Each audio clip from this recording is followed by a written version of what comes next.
So last week I posted this on my YouTube channel and in my Discord, basically asking people what their unpopular Wheel of Time opinions are. Like, I had done that book tag and I told you mine, or one of mine, and I thought, I'm sure I'm not the only one, so I posted this, and I'm going to react to your unpopular opinions, both from Discord and YouTube, today. But I haven't seen them, so I don't know what the spoiler warning is, so future me is going to tell you now. Alright, the spoilers here, all the way to the very, very, very, very end of the series. I should have known. Hot takes. People are going to have hot takes on the very end. So if you haven't finished the series, this is not safe for you. Sorry.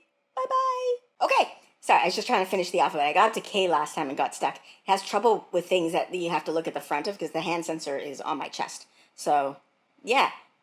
So, anyway, so listen to whatever future me told you about the spoiler warning, and let's get into your hot takes. Let's be nerdy with Let's Be Nerdy.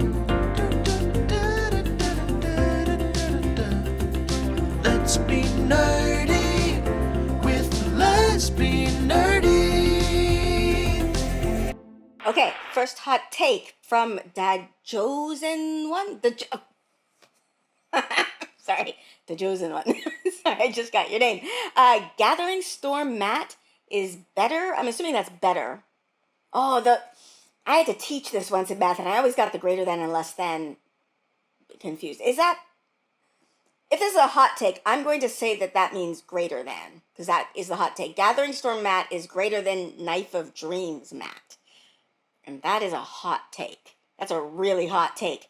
That's not me responding, by the way, that emoticon. That is my face. But but this is a very hot take. I think most people do not like the rendering of Matt's character in Brandon Sanderson's. Brandon Sanderson had a lot of trouble capturing Matt's voice. This is a very hot take. Bree, who's been on my channel a lot, I'm sure you know who she is by now if you're watching my channel. One of the ways that she talked about it is Robert Jordan imbues Matt with a lot of, I guess, Southern genteel, benevolent misogyny, and that is not something that Brandon Sanderson seemed familiar with. So instead you get, like, Matt giving, like, pages-long misogynistic rants in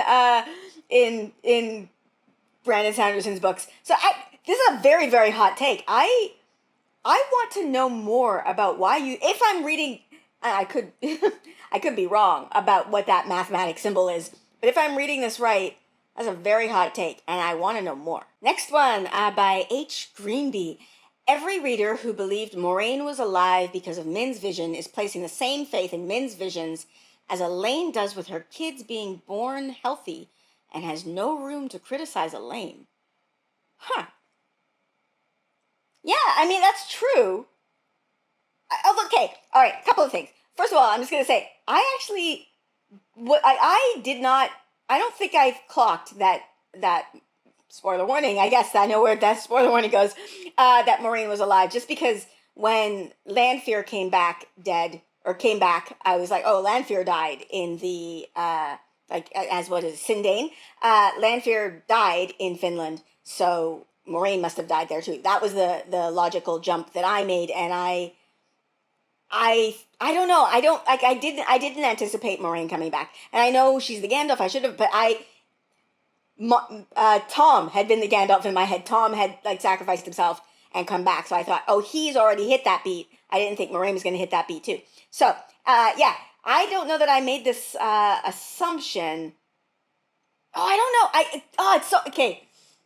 Maybe I did. It's been, like, I read these books too much, so I can't, it's very hard for me to remember what my first impression was. The other thing about this, though, as has been pointed out multiple times by Ali from Wheel Takes, Gus and Ali and Wheel Takes, there's other ways you can be injured, Elaine. Like, babies can be born from incapacitated mothers. So, like, Elaine did not think this through. Elaine did not think this through. But I do agree that people blame Elaine. I think people get too mad at Elaine for this. I do. Yeah. So, this is an interesting way of thinking about it, though. Oh, Here we have the Dark One, who is Alex, if you're ever in my live chat from Baldur's Gate. Dark One saying, this is what I was saying, counterpoint. We know Elaine's babes will be born healthy. We didn't assume that meant Elaine was A-okay. Yeah, that's the way that works. Like, Elaine did not fully think this through.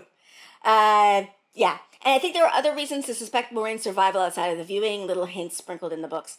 I don't know that I caught any of them. Again, it's so hard. There's certain things I do remember figuring out, and definitely things I remember not figuring out. This one I don't know.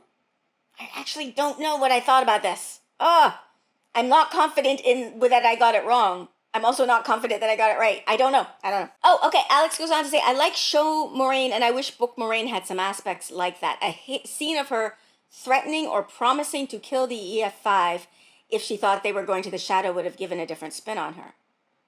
Huh. In the show, you mean? Like, in the show, she doesn't threaten. In the show, she does hold a knife to Rand's throat. I think that gives kind of the same feeling. Another one here by the Dark One. Advisory. Sorry, I just like that he's using all caps. Sorry. This is how the Dark One speaks in the books. If you listen to the audiobook, this is interesting actually, before I even read this. If you listen to the audiobooks, you don't get this because you don't realize, like, you can't see the text. But this is something that happens in the text. When the creator speaks and when the Dark One speaks, it's just all caps, like this. So, yes, he's cosplaying as the Dark One. Advisory should have listened to Egwene. Putting a seal in the prison was a good idea that proved successful in the Age of Legends. I am certain it would have played out different and in no way, shape, or form resulted in both sides of the power being tainted by me. It would have also been a far safer plan, and Advisory would have had more than 100 companions to strike at Shale Ghoul this time, and it isn't like they hadn't figured out how to cure madness or remove the taint. Huh. Yeah, you know what? Yeah. By the time Rand, wow, spoilers to the end. Okay, by the time Rand breaks the seals, Nynaeve has figured out how to cure madness, so if he went and tainted both halves of the source, Nynaeve could fix it. I mean, granted, she would have to teach it, because she'd be going around fixing everybody, and that would be constant. It would be a constant thing of constantly having to, like, that would be you'd constantly have to be healing people from the taint. So it wouldn't be a good situation. Like, just be, yeah, because Nynaeve has, like, once in a generation skill, right? So, it's not a good idea. Not that, obviously he's the Dark One, he's doing the Dark One thing, but that is an interesting thing that I thought of. I would imagine, or I thought of that he has brought up here at this point, I would imagine the Dark One would maybe try a different tack. Like, maybe not madness. I do think he would taint the power in some way. That seems to be his thing, and that does seem to be the cycle. It's implied by RJ that is the cycle, that, the power gets tainted. So he would taint it, but would he taint it in a different way that doesn't result in madness? Would it be a different kind of taint that Nynaeve doesn't know how to cure? I will also point out, this is something RJ said. A lot of people will say, like, people who, know about, the strike at Shale Ghoul and whatever, if the Aes Sedai the female Aes Sedai had gone with the male Aes Sedai, maybe it would have worked.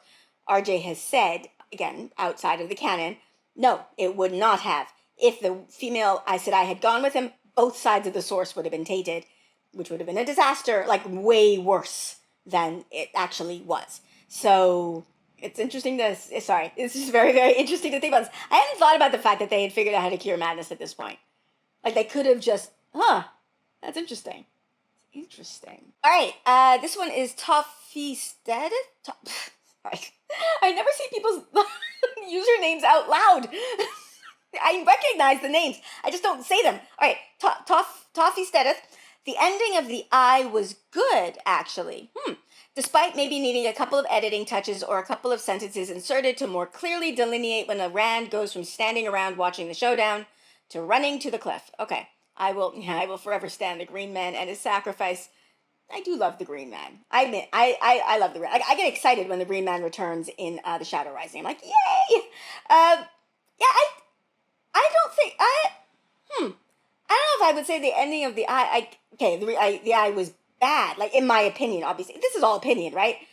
I just know that I found it confusing. I think I can parse it and pull it apart now, but I also know that it is a regular thing, for example, in the Wheel of Time subreddit, for people to post Like, just finished Eye of the World. What the fuck was that? Like, help me figure out what happened. But I also know, like, okay, my friend Laura, I don't know if you remember her. I interviewed her on my channel ages ago. She had watched season 1 and read The Eye of the World. When she finished reading The Eye of the World, went back and read it again instead of going on to read The Great Hunt, because she found it so enjoyable and found the ending so satisfying. I talked to her this morning, actually, and she told me she's going on a trip and said, "Oh, you'll be happy to know I've packed The Great Hunt to read it with finally." I was like, "Oh, good." And then she says, "I was tempted to pack The Eye of the World again because I just wanted to read that again." It's like, oh my goodness. just want to keep getting the beginning over and over again. I do enjoy the end of The Eye of the World, but I feel, my opinion on this, I feel like RJ hadn't quite nailed everything down, so things were much fuzzier. Like, the magic system in the Wheel of Time gets harder and harder and harder as it goes on. Like, even the soft magic of Tel'aran'rhiod becomes much more concrete as the series goes on. So at this point, I do think it's harder to understand because it is much softer, a softer magic system. But if you aren't looking for a hard magic system, like Laura, when she's reading it, she doesn't know how concrete the magic system gets. So the soft magic, I'm assuming, very easy for her to just take in. But when you know how hard it gets and then you go back and read it, you're like, wah! And even some people who are used to hard magic system, like if you're coming from Brandon Sanderson, for example, to Eye of the World, you're like, okay, I'm trying to figure out the rules to this, and the rules aren't set yet. So I could see that being confusing for people. I do love the green man. Okay, they figured out how to do this thing in my Discord where they made their text huge. Okay, the dark one again. Adversary should have fought Chosen Demandred like a man. Instead, forces of the light had to endure Chosen Demandred calling for battle. I mean, enduring him calling for... That, honestly, was one of the funnier things to me in the books. I didn't even bring that up on my... I'm also a co-host on a Wheel of Time podcast, Tarvalon After Dark, and we were talking about funny things in the last episode from the Wheel of Time. And this one, to me, just strikes me as funny. Just because Demandred is just wrong. Like, he's just so wrong about... Like, he's like, Luz, you're here! Come fight me! Luz there doesn't even know where you are. First of all, it's not Luz, it's Rand. But he literally doesn't even know, like, where... He doesn't care who you are or where you are right now. But he obviously... He's just like, I am obviously your nemesis! It's like somebody coming up to you being like, oh, we have been foes for years! And you're like, who, what's your name? What's your name? That's the feeling that I get from this. Obviously, Rand knows his name, but Demandred really thinks that he is like the ultimate adversary, like the ultimate nemesis, the ultimate foil for Rand. And Rand is like, I'm busy. I'm doing something else. Okay, Alex back with, a serious one. Okay. We should have gotten a scene of Loyal or other Ogier meeting and interacting with the Ogier Deathwatch guard. Missed opportunity, and we need to know why they don't suffer the longing and what it's like in Seanchan. Yes! Oh, that would have been so interesting.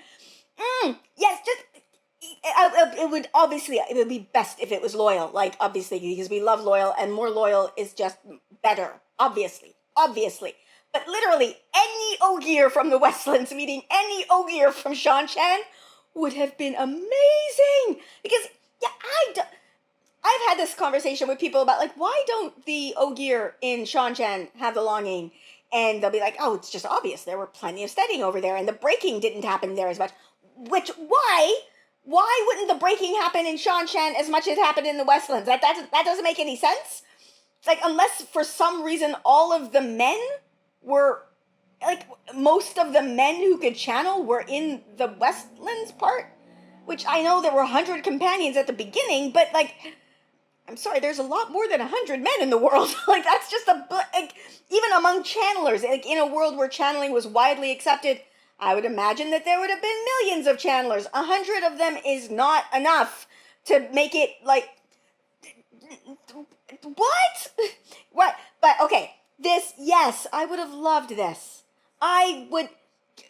Outrigger novels. This would have been so cool. I'm so fascinated by the Seanchan, Ogier. Like, how do they end up working for the Empire?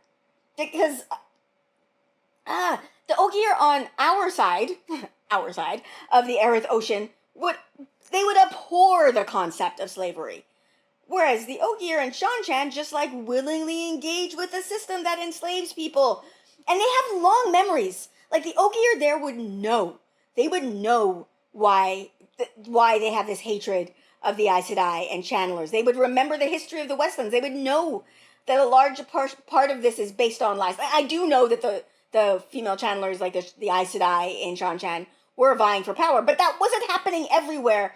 And the Ogier had traveling, through the ways and whatnot. They would know that this is not like the fears that you have are based on lies, basically, or at least distortions of the truth.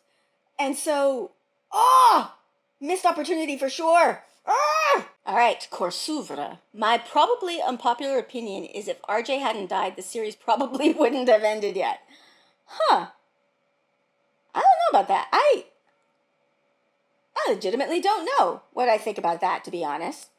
Like, because I know he was determined to finish it. Like, he was determined to finish the main series in the next book. I do wonder if, like Brandon Sanderson did, if he had worked it out and would have realized that that wasn't possible. Because Brandon Sanderson looked at all of the story beats that had to be hit for the story to reach a satisfying conclusion and realized it can be 2 or 3 books. That's it. And like the 2 books would be divided in a really weird way, and it could be 3. So I wonder if that would have happened. I don't know. I would like to think that if RJ hadn't been taken from us, then he would have finished the main series and maybe still be writing Outriggers. I would hope that he wouldn't have gotten tired of this world. Although I would understand that. Like, I can imagine an artist and a writer being like, okay, I'm done with this world. Like, I'm tired of like inhabiting this environment for so long. But in my ideal situation, he would have written the Outrigger novels that I desperately want, of like Matt and Egianin and Elida and Min and whatever, dismantling and just tearing apart the Shanchan Empire. Oh, I want that story. I really, really want that story. Of the other story I have in my head of like Nynaeve making her way to the what do they call it, the Isle of Madmen, and just fixing it. Going around just curing all the madness and fixing that. Like, there are lots of stories. And of course, the Black Tower and the White Tower coming together, and there's lots of stories that are left to be told. So that would be what I would hope he would be working on. All right, Flamingo Sedai. The more I reread the series, the less I like Matt and Perrin. Last time I nearly skipped their chapters. That's my hot take. Also, the bath scenes are amazing, and I want more Elaine. You sound like Kevin. You sound like Kevin Angus, another co-host on the Torvaldyn After Dark podcast that I am a co-host of, and you should check it out. Should I now look out for poison in my food for saying that? I will say I do get this. I mean, it's not just Matt and Perrin. It's Matt and Perrin and Rand and Nynaeve, and who I love. You all know I love Nynaeve. Even Moraine and Elaine and Avienda, and every single character has something that I kind of have to go, I'm gonna pretend that didn't happen. Like, in order to continue. And Matt definitely is one. Like, a lot of his, I talked about it before, like his misogyny, which, I think when RJ was writing him, it has like that sort of Southern benevolent, I don't want to say that all Southern people are misogynistic, but there is a certain characteristic that I hear in my head with a Southern accent, like a genteel Southern accent of just benevolent misogyny. And he has that. And I do find that aggravating. So I edit it in my brain. Perrin, my friend Delusions of Grendel has sort of given me a new perspective on Perrin, because I loved Perrin, except, like, at a certain point he becomes very frustrating to read, but that's not so much him as the story just dragging out with the Shido plotline. But there are aspects of him that are more frustrating than not. Like, and his relationship with Fael, one of the things that drives me absolutely insane. Just talk to her! Stop sniffing her! Just drives me crazy. But I also have to, like, in my brain go, but does he even realize that's what's happening? I don't know that he fully realizes that a large part of the problems in their relationship come from the fact that he has access to her emotions in a way that he shouldn't. And I don't think that he gets that. But it is very, very frustrating. It's also doubly frustrating because I know the fandom mostly gets angry at her about it. And I think he's the one causing so much of their problems just because he's constantly going, oh, I'm going to react to this emotion that she's having instead of what she's like intentionally wanting me to react to. I'm going to react to the emotion in a way that is going to seem to her completely out of nowhere. Like, I'm going to suddenly be angry because she's jealous and she doesn't even know that I know she's jealous. So now, as far as she's concerned, I just got angry for no reason. Like, it's just, it's very frustrating. I do get it. But that is a very hot take. Yeah. Okay, Fudgy Vamp. My hot take. Cat Swain only ever did one thing wrong. Manhandled Tam with the power, and it feels so out of character. I view it as a Brandonism. Oh, okay. Admitted some people do stuff real out of character by RJ, and I just block those out. That is true. Again, I'm going to be watching out for this on this. I've got installed just because, again, I've talked about this before. My sister's going through it. I'm kind of wanting to keep pace with her, and she's got installed. But I want to pay attention to Cat Swain when I encounter her in this reread that I'm doing to see how I react to her, because I react so strongly to her. And not just because this incident, like of her manhandling Tam, is terrible. But I think part of what I react to her in is just she crosses his boundaries all the time. Not just like his, like, don't come. It's like she's constantly doing things that she knows he doesn't like because she knows he doesn't like it. And that, I don't like that. That's just a terrible thing. I don't like that as a personality thing. And I think she's doing it on purpose because she wants to see how he'll react. But it's just, nobody wants to be around somebody like that. Like, nobody. And the fact that she knows she's crossing his boundaries, it drives me crazy. And I do recognize that I have trauma. I have severe trauma with people crossing my boundaries. And so I have a visceral reaction to Cat Swain that when she starts doing that. And so, like, it just begins the second she shows up now because I know that she's going to do that. And so, yeah, I wonder if it is as extreme as I remember it or if it is just my trauma reacting. And there's something here under a spoiler bar. What is this? Egwene never met Nynaeve in Teleron Riyadh during a power trip. Yeah, I blocked that out too. Although not entirely. I blocked that one paragraph. That one horrible, horrible paragraph out. Just because I don't want to talk about it too much because I really don't like it. But I also don't feel that RJ fully got what he had written because he doesn't. There's no follow-up for that. Like, it's such a horrifying thing that he wrote, and there's literally nobody ever thinks about it again. People, like, it's so weird to me. Nynaeve doesn't think about that. She'll think about Egwene putting something bad tasting into her mouth. And that, when I read that, I go, I don't think RJ quite got the traumatic thing that he had just written, because there should be more of a reaction to that. Like, there should. Now, I can headcanon it as, well, that's Nynaeve blocking away the trauma and reacting to something that she can process, but that makes it worse. Like, that makes what happened in that one little short paragraph worse. So I just lift it out, and then it's gone. The rest of what happens in Teleron Riyadh, I am not a fan of. Just in general, not so much that Egwene did it, but that how much she delights in it. Like, she goes back and she's like, ha ha ha, look how scared Nynaeve was of me. That was great. Like, that's just not a good look for anybody. It's just not. Like, delighting in being mean to your friend who literally saved you from slavery. Like, literally, Nynaeve did that in the books. Not in the show, in the book. She literally did it in the books. And then, like, a year later, just being, ha ha ha, wasn't it funny that she was so scared of me? Like, that attitude, I don't enjoy. Oh, and I should say, the reason I'm bringing that up is because I don't headcanon that away. Like, that is part of my issues with Egwene. Like, it's just like, I don't like that side of you. From the dark one again, Rand should have had a private meeting with Mazrim Time at the Black Tower, during which Time would conveniently fall out of an open window, say 10 stories up or so. Rand should have gone to the Black Tower, period. I don't actually think that's a hot take. I think everybody agrees with that. Rand just, what is it they say? Like, Rand just doesn't make a habit of giving a fuck about the Black Tower. I have created a place for all the magic men to meet, and I know that madness is a thing that is like fated for all of us, even like whatever. I am putting somebody in charge of them who I do not trust, and I'm just never gonna check up on them. Never gonna check up on these like literal. And like the fact is, he specifically asked Taim. Let's imagine that Taim was a good guy. He wasn't, but let's imagine that he was. He specifically asked Taim to make them into weapons.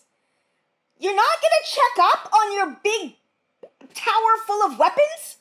Like, even if everything was above board and Taim was just a good guy trying his best, you check up on that. Like, you don't just leave your nukes just lying there nuking. Especially when your nukes go crazy. Like, Rand! Okay, Sean today coming. I should have known that this call for unpopular opinions would invite my friend Sean today. Rand is a bad person, Matt is a bad person, and Egwene is not a bad person. Works every time. Yes. Again, opinions. These are all opinions. I memory hold a lot of stuff from Matt that I think would definitely put him in that. Like, there's just a lot of groping and pinching of people, and the way that he talks about women that just drives me a bit crazy. Rand, I'm not a Rand stan. I've said this before. Like, I do like him, but I'm not a Rand stan. I do also give him so much leeway because of the huge burden that has been put on his shoulders that he has no choice about. Like, it's just... all of our characters, to be honest, all of the main characters have this massive burden put on them without any consent, and they just have to, for the sake of the world, do their job. And Rand is the one who gets the brunt of that. So there's a lot of things that he does that I go, I don't know how I would react under the stress that you're under, like in this situation where literally the fate of the world is on my shoulders and every decision I make affects millions of people. I don't know how I would handle that. So I give him a lot of grace on this. Egwene, I've said this before. Egwene, by the end, she kind of comes back around, and I like her again. But there is a significant chunk, like from book 6, I don't know, 2, I guess, The Gathering Storm, where I'm like, you right now, you feel like somebody I was friends with in like high school, that we went off to university and you met the cool kids and you dropped me like a hot potato and like were kind of mean to me. But I don't hate you. Like, if I found out you got a really great job and a really great promotion, I would say to my friends, oh yeah, that my old friend from high school got a great job and I'm happy for her. And then my friends would say, are you still friends with her? I'd be like, no, but we were friends. And so I have lingering positive emotions about you, even though I no longer feel the love. That's the emotion that I have for Egwene. I don't know if did that make any sense? That's how that's literally the way that that's the category that I put her in my brain, until, like I said, about the Gathering Storm, when she just becomes awesome. I'm like, okay, all right.